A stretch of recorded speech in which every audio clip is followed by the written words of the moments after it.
Hello, Mrs. Nwachukwu. This is the principal of Cedar Heights Academy. Yes, good afternoon. Madam, I am calling to ask, did Natan come home for any reason? The word slowed. What? She asked. Come home? What do you mean? We've been unable to locate him. He hasn't been seen since yesterday. Ebele's hands went numb. The dream. It crashed back into her chest like lightning. The shadows, Nathan's eyes, the whisper. She dropped the phone and screamed. Within an hour, she was on the road, her driver swerving through traffic, her eyes wide and burning.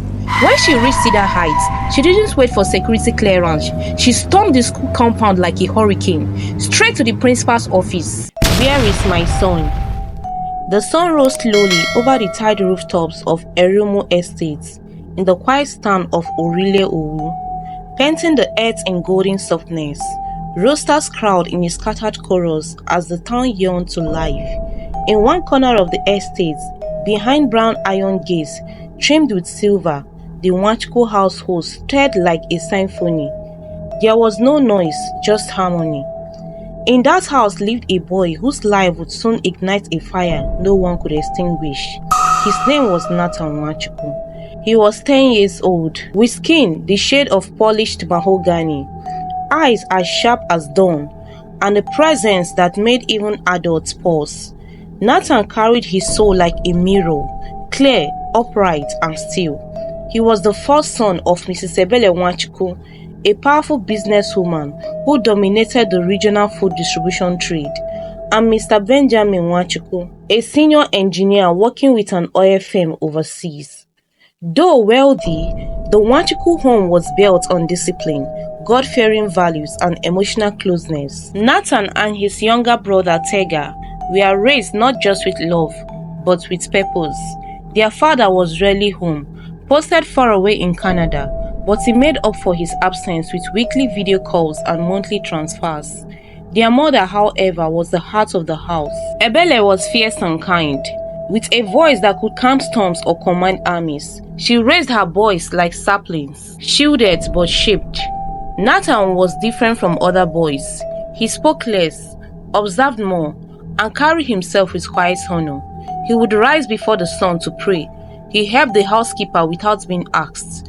When others cheated in school, he walked away, even when it made him unpopular. His teachers called him the Reverend without a pulpit. But Ebele began to worry. She wanted more for her son, not more wealth, but more strength. She believed that comfort could weaken a man's bones, and she wanted her firstborn to be strong, tested, and wise. That decision came one Friday morning, when her sister, Amaka, came visiting with her usual flair, red lipstick, rustling wrapper, and a bag full of meat pie. Ebele spoke. I want to send Natan to a boarding school, a real one at that, somewhere far away that he can learn life on his own. Amaka blinked. Boarding school? Haba Ebele. Why not keep him in a good day school near you? At least you can monitor him. You know these days. But Ebele unmoved. That boy has light in him, and light must go through fire to shine brighter. And so it was decided. 2 weeks later, after a flurry of shopping trips, medical checkups, and endless folding of socks, Natan stood by the gates of Cedar Heights Academy in Ogun State, a world fortress of education known for housing the children of governors, senators, and high-level executives. It was a school of order, reputation, and hierarchy. The iron gates ground open. His mother held his hand for a second longer than expected. Remember who you are, Natan, she said. Natan nodded. Yes, Mommy. Then she went back into the car. She let out her tears. She started crying. Although this was what she wanted for her son, but then a mother would always be a mother. He was led by a senior prefect, his suitcase rolling behind him, his provisions stacked on a trolley. Cedar Heights was a different world. The lawns were perfect. The buildings looked like colonial cathedrals. There was a chapel at the center, a library with arched windows, and dormitories that hummed with secret stories. Natan was placed in JSS1. He quickly adjusted to the system. Academically sharp, quiet, obedient. By the time he got to JSS3, by then he was already 13 years old. He had only 2 close companions. His roommate, a soft-spoken boy who admired Nathan's strengths but never fully understand it, and his seatmate, a more cheerful boy who often did the talking for both of them. Natan didn't fit in, but not because he couldn't. He just chose not to. He was the type who read books instead of gossip, prayed instead of played pranks. He refused to join cliques, avoided trouble, and remained untouched by school politics. But what Natan did not know was that this school held secrets buried deeper than discipline. Behind the ironed uniforms and perfect lawn was a darkness, a hidden circle formed by 3 senior boys who had been seduced not just by power, but by a teacher who used his position to corrupt. They were into a gay club. The teacher, who is charming, articulate, and respected, was more than a role model to them. He was a predator, and the boys he had mentored carried out his whispers like soldiers of night. One day they saw Natan, and they saw something they hated and feared, and that is purity. They began to watch him, not because he was arrogant, but because he stood for everything they had lost.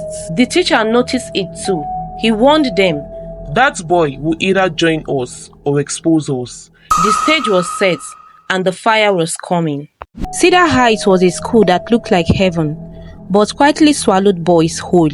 Natan had grown used to the quiet routine: morning devotions, class sessions, meals, prep time, light outs. He walked the same path every day, yet something in the air had changed. Whispers began to follow him, and shadows grew heavier behind his steps. At first, it seemed harmless. A senior boy he didn't know too well approached him in the hallway. "We have been watching you," he said with a strange smile. "You are different. You are special." Natan said, "Thank you," and walked away. Later that week, another boy, he was tall, with bright eyes, and a voice too soft for his frame, approached him outside the chapel. "There is a place where people like you belong. You just haven't found out yet." Natan didn't understand, but something in his chest tightened. The approaches continued, each one vague and unsettling. Notes left in his locker, uninvited gestures of friendship, prefects calling him aside and asking strange questions like, "Do you ever feel lonely here? Do you think someone like you could be trusted with a secret? Do you know how to keep quiet about things others wouldn't understand?" He answered cautiously, always respectfully, but deep down, Natan knew what this was becoming. They wanted him to join something hidden, something he could feel in his bones was wrong, so he refused. Gently at first, then more firmly. He stopped responding to their greetings. He kept to himself during meals. He spent more time in the chapel, even when it was empty. That was when the bullying began. It started with little things. One day, his bunk was soaked with water. Another day, someone poured salt into his gari. His locker was broken into. His uniform went missing before an inspection. No one ever saw who did it, but Natan knew. The same boys who once smiled now stared at him during assemblies with blank, menacing eyes. They never spoke openly again, but their message was clear: "Say nothing or suffer." Then came the warning. One night, as Natan returned to the dorm from evening prep, a sheet of paper fluttered from inside his locker. He opened it slowly. "You talk, you disappear." His hands trembled, but he didn't cry. Instead, he folded the paper, tucked it in the back of his journal, and went to bed in silence. Midterm break came soon after. For the first time in weeks, Natan returned home to his mother, Ebele, and little brother, Tega. He was thinner than usual. His eyes looked older and harder. Ebele, his mother, noticed it, and she asked, "Are you okay?" She asked over a lunch. "I am fine, mommy," Natan said. He looked away. She pressed again that evening. "Is anyone troubling you at school, Natan? Please tell me the truth. I am your mother." Natan's lips opened, but the words refused to come. The threat rang in his head. "You talk, you disappear." And somewhere deep inside, he feared they could reach him even here. So he smiled and lied. "Everything is fine." That night, Ebele watched him pray longer than usual. His lips moved, his face tilted towards the ceiling, as if begging the heavens to hear something no one else could. He slept in his old bed that night, but his mind never left Cedar Heights. In the morning, he packed his things without being told. By sunset, he was back at the iron gates, and the eyes of the shadows were waiting. Cedar Heights had returned to its routine. Midterm break had ended, and the school gates closed once again behind the students and their stories. Laughter returned to the dining hall. Brooms swept sand from the classrooms. Teachers called roll. But somewhere beneath all the noise and order, Natan had brought back a silent war with him. He returned quieter than before. He no longer smiled in class. His journal pages filled up faster. His eyes carried a stillness that looked like peace to others, but it was really fear that had learned to sit well. The seniors, the ones he feared the most, watched him closely. They knew the break hadn't broken him. He hadn't told anyone, not his mother, not the school authorities, not even his seatmates. But their patient had one thing. They no longer tried to win him over with kindness or charm.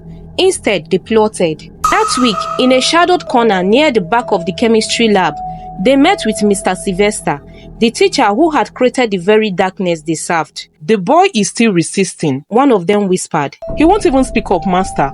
Another added, but he won't bend either. Mr. Sylvester narrowed his eyes, then smiled. Then it's time to give him a choice that bends him permanently. The trap was set the next day. During lunch break, one of Nathan's classmates, a sweet naive boy with no idea of what was unfolding, tapped him on the shoulder. Senior Victor said you should come to the back garden, Natan. The boy said. He said the chapel team left a gift for you, a prayer journal. He said it has your name on it. Natan paused. The chapel team, a prayer journal? It didn't feel right. But his classmates' innocence disarmed him. And Natan was tired of fear, tired of running. Maybe, just maybe, it was a genuine gesture. He stood up, dusted his trousers and walked out of the dining hall. The garden lay behind the chapel, a peaceful place with tall hibiscus flowers, broken benches and a quietness few visited. Students came here to think, sometimes to hide, and sometimes to cry. It was beautiful, very beautiful. Natan walked slowly along the stone path. No one was there. He turned the corner and froze. There they were. The seniors standing side by side like shadows waiting for sunset. Behind them, the wind danced through the bushes like it, too, knew what was coming. Natan took a step back. What is this? He asked, no answer. Another step backward. Why am I here? Still nothing. Then they began to circle. The tallest one stepped forward. You think you are too good for us? The second one sneered. You think you are the only one God loves? The third spat on the ground beside him. You were warned. Natan turned to run, but a hand grabbed him by the collar. Another boy swung a belt. Another kicked. Assault wasn't loud. It wasn't fast. It was methodical. Pain, insults, blow, mockery. Natan tried to speak. Maybe a prayer, maybe a plea. But a slap ended the sentence. His knees buckled. Blood trickled from his nose, gasping. You should have joined us, one of them muttered. We could have protected you, but now? Natan's head hit the earth. Then silence. The senior stood over him, breathing heavily. Get up, one of them whispered. But Natan didn't move. They tapped him, no response. They bent closer, no breathing, no pulse. They stared at each other. Panic bloomed. He dragged his body, cold and lifeless, through the back trail of the school, far from sight. Beyond the old classroom blocks, behind the overgrown field, sat an abandoned fitness corner, overgrown and forgotten. There, under a rusted trampoline wrapped in weeds, they laid him down. We will come back at night, one of them whispered, shaking. Then they ran. They ran to the only person who could fix what they had broken, Mr. Sylvester. When he heard what had happened, he snapped. You fools! He barked. You were supposed to scare him, not kill him. They pleaded. They cried. It was a mistake, master. We didn't mean to. But it was too late. The teacher's hands trembled. He paced for minutes. Then he turned sharply. Tonight, you will meet me there. We will bury him, and we will swear, and this never happened. That night, under the cover of darkness and wind, 4 figures returned to the edge of the field. They dug with trembling hands. No words, just earth. They buried Natan in silence. No name, no prayer, no tears. And under the moonlight, Mr. Sylvester made them swear an oath. Never speak of what happened. Never mention his name again. Never let the truth rise from the soil. And they swore. But the ground does not keep secrets. And that night, something in the wind shifted. 2 nights before the world would begin searching for Natan, his mother had a dream. She was standing in the middle of a wide, empty field. The wind blew harshly, bending the tall grass around her legs. In the distance, someone called her name. She turned, she saw Natan. He was barefoot, dressed in his school uniform, standing in a pool of shadows. He didn't speak, but his eyes pleaded. She took a step forward, but something held her back. Something invisible, something cold. As she strained toward him, the shadows pulled him further away, and the wind whispered a single line. Your light is in danger. She woke up gasping for breath, drenched in sweat. The clock read 3:14 a.m. She sat up, prayed, and tried to shake it off. It's just a dream, she muttered. But in her heart, she knew it was more than that. Back at Cedar Heights Academy, the school moved forward as if everything was normal. The chapel bell rang, boys stretched, complained, shuffled to the bedrooms, uniforms were ironed, beds were made. But Nathan's bed was untouched. His roommate noticed immediately. At first, he thought Natan had woken up early to go pray in the chapel, as he sometimes did. But when he returned from devotion and found the bed still made, a cold chill crept into his chest. He waited through breakfast, then assembly, then the first period, but still no Natan. In class, his seatmates also became anxious. Natan always arrived early, always prepared, always smiling quietly. But today, his seat was empty, his books untouched. By the second roll call, the form master frowned. Nwachukwu Natan, he called out. Silence. Again. Natan! He turned to the class. Where is he? Did anyone see him this morning? The class shook their heads. Some looked confused, others whispered. The seatmate raised his hand. I haven't seen him since yesterday. He didn't mention going anywhere. He didn't come to sleep in the dorm either. The form master's heart began to race. He left the class immediately and went straight to the principal's office. Inside the office, the air shifted. The principal listened, his brows narrowing. Are you sure he's not in the sick bay? Or maybe taken home for a family emergency? No, sir. The form master replied. No one came to sign him out, and the hostel supervisor confirmed it. Nathan's bed hasn't been slept in. That's when the principal reached for the school emergency phone and dialed the number on Nathan's file. Ebele was finishing an inventory at her warehouse when the call came. Hello, Mrs. Nwachukwu. This is the principal of Cedar Heights Academy. Yes, good afternoon. Madam, I am calling to ask, did Natan come home for any reason? The word slowed. What? She asked. Come home? What do you mean? We've been unable to locate him. He hasn't been seen since yesterday. Ebele's hands went numb. The dream. It crashed back into her chest like lightning. The shadows, Nathan's eyes, the whisper. She dropped the phone and screamed. Within an hour, she was on the road, her driver swerving through traffic, her eyes wide and burning. When she reached Cedar Heights, she didn't wait for security clearance. She stormed the school compound like a hurricane, straight to the principal's office. Where is my son? The principal rose, stammering. Madam, please calm down. You called me to tell me my son is missing, and you want me to be calm? We are searching. You don't understand, she shouted. I dreamt this. I saw this before you even called me. Something has happened to my son. Students stood frozen in the corridor. Teachers picked from offices. The news spread like fire across dry leaves. That same day, she called her husband. Mr. Benjamin Nwachukwu, working in Canada, had the news with shaking hands. He booked the next flight to Nigeria. He arrived the following morning and went straight to the nearest police station with his wife. There, they filed a missing child report. The response was immediate. Police vehicles arrived at Cedar Heights by noon. Armed investigators stepped out with clipboards, cameras, and quiet authority. They began searching. Rooms, gardens, lockers, staff quarters. Cedar Heights began to unravel. Whispers buzzed like flies. Students speculated. Some cried. Others feared they'd be blamed. The school management panicked, trying to protect its image. They urged parents not to worry. They issued controlled statements. But nothing could calm the air because everyone could feel it. Something was wrong. Far from the buzz and panic, in their corners of fear, The senior boys and Mr. Sylvester trembled in silence. They watched the police, watched the gates, watched each other. Their lips were sealed, but their eyes screamed guilt. And then the hunting began. One boy woke in the night to find mud on his bedsheets. Another had someone call his name from under the bunk. When he looked, no one was there. Mr. Sylvester walked into the staff room one afternoon and saw a shadow pass behind him, in a window with no one outside. That night, they all had the same thing, at different hours in different places. A breath, a whisper, a voice, confess or know no peace. By the fourth day of Natan's disappearance, Cedar Heights Academy had become a shadow of itself.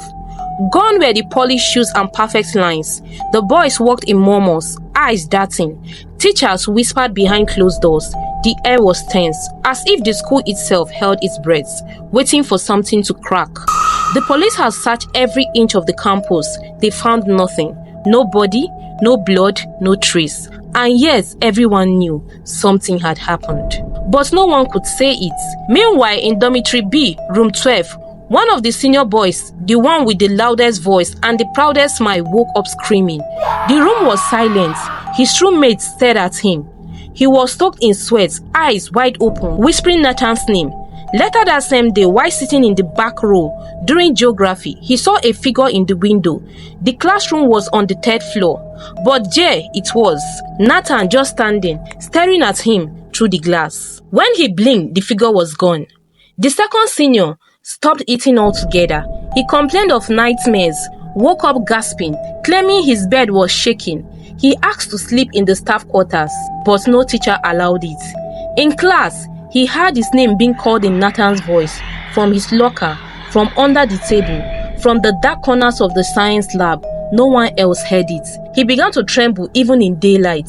The third boy, once the most confident of them all, tried to leave the school compound. One morning, bag packed, heart racing, he claimed he was sick, that he needed to go home. But just as he reached the main gate, a cold wind swept across the field, and in the wind he heard it. Go and confess. He dropped his bag, ran back inside, locked himself in the bedroom and wept. Mr. Sylvester wasn't spared either. One evening, while walking to his quarters, he passed the old trampoline, the very one where Nathan's body had once been hidden before the burial. He stopped. The weeds had been cleared, and sitting on the trampoline was a pair of Nathan's school shoes, polished, untouched, facing him. He blinked. That night, he dreamed of a grave digger covered in ash who handed him a shovel and said, "Dig it up, or it would dig itself out."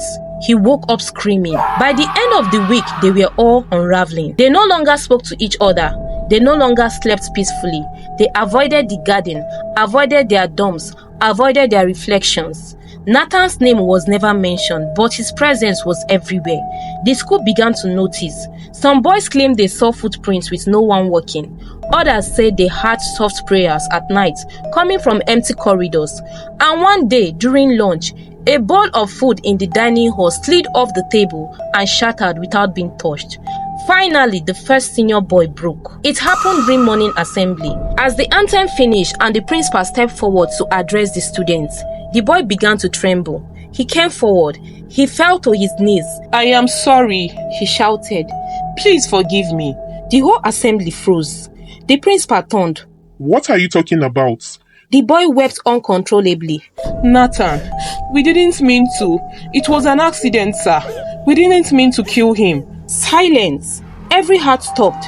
The chaos erupted. The principal ordered for him to be taken to his office. Within hours, the second and third boys confessed as well, separately, without knowing the other had spoken. Each told the same story: the luring, the guarding, the beating, the fear, and the burial. Mr. Sylvester tried to run, but it was too late. The police were called. He was arrested at the gate, his hands shaking as they cuffed him. The students watched him from their windows in stunned silence. Justice had come, not by man's power, but by the hand of the unseen. Mr. and Mrs. Nwachukwu were asked to return to Cedar Heights immediately. They arrived mid-morning, no longer with fire in their eyes, but with dread in their hearts. The school gates opened to a quiet campus. Not even the birds dared to sing. In the principal's office, a police officer gently relayed the truth. Their son Natan was dead. He hadn't run away. He hadn't gotten sick. He had been beaten, buried and silenced, not by strangers, but by the very school meant to protect him. Mrs. Ebele collapsed into her husband's arms. Her cries pierced the walls of the office, her fists pounding the chest of the man beside her, as if grief could be broken by force. Mr. Benjamin stood still, eyes filled with the kind of pain that turns a man grey. No father prepares to hear those words. No mother is born to bury her child. The police then led the grieving parents to the back of the school, where the senior boys, now in handcuffs, walked silently behind. They pointed to the spot, beneath the old trampoline, beneath the soil, there the secret grave. Police officers dug carefully, and within minutes, the stench of death and injustice filled the air. They found Nathan's body wrapped in a school bed sheets, preserved by the cold embrace of the earth that had hidden him for days. Mrs. Ebele fell to her knees. Mr. Benjamin turned away, holding his chest as though trying to stop his heart from shattering. The police gently lifted Nathan's remains and placed them into a white body bag. No one spoke, even the officer had tears in their eyes. The body was handed over to his parents. There was no ceremony, no applause, only the quiet echo of justice finally catching up to horror. Days later, the Nwachukwu family home became a place of mourning. Natan was buried properly with songs, prayers and silence that cut deeper than any sound. Friends, relatives, neighbors, church leaders all came to pay their respects. The once busy compound was now filled with black clothes, chairs and people who wished they had known what to do before it was too late. Ebele wore white, not as a symbol of victory, but of peace, the only thing she could give Natan now. Tega, his younger brother, held his mother's hand throughout the burial, too young to understand fully, but old enough to know the world had changed. Meanwhile, in court, the suspect stood before a judge. The three senior boys, heads bowed, Mr. Sylvester, once proud, now broken. The evidence was clear, the confessions undeniable, the crime unforgivable. Their parents came weeping and pleading. They asked for mercy. They said their sons were still children, but mercy had left long ago, buried with Natan behind the chapel. The judge's voice rang like a bell. Life imprisonment for all four of you. No one in the courtroom rejoiced. But in this story, even justice couldn't restore what had been lost. Back home, the Nwachukwu family mourned for weeks. The laughter was gone. Nathan's room remained untouched. His Bible sat open on the desk. His journal remained locked in drawer. Every evening, Ebele lit a candle in front of his photo and whispered a prayer. But on the 40th night, she had one last dream. Natan stood in a white robe, his face bright with joy. There was no blood, no bruises, no sadness. He smiled at her, full, radiant and free. And then he waved, not in sorrow, but in peace. And as he turned and walked into the lights, Ebele woke up. Her pillow soaked, her lips trembling. This time her tears were soft, because this time she knew he had finally gone home. The story of Natan is not just a tragedy. It is a powerful reminder of the role we all play in shaping the world around us. Parents must be intentional in raising children who are not only intelligent but morally grounded, kind-hearted and God-fearing. In a world full of hidden dangers and broken systems, it is character, not comfort, that sustains a child. Teach your children to recognize right from wrong and give them the courage to stand for truth, even when it is difficult. Let them know that silence in the face of evil is never strength. Above all, build an environment where children feel safe to speak, to question, to express when something is wrong, without fear of judgment or punishment. Because in the end, when light meets darkness, light must be taught how to shine, how to cry out when it's been dimmed. Let us raise a generation that will not be buried in silence, but will live boldly in truth. Hello fam, thank you for watching through to the end of this video. Consider subscribing to our channel if you are yet to do that. Like and share this video, and until we meet on our next story. Bye.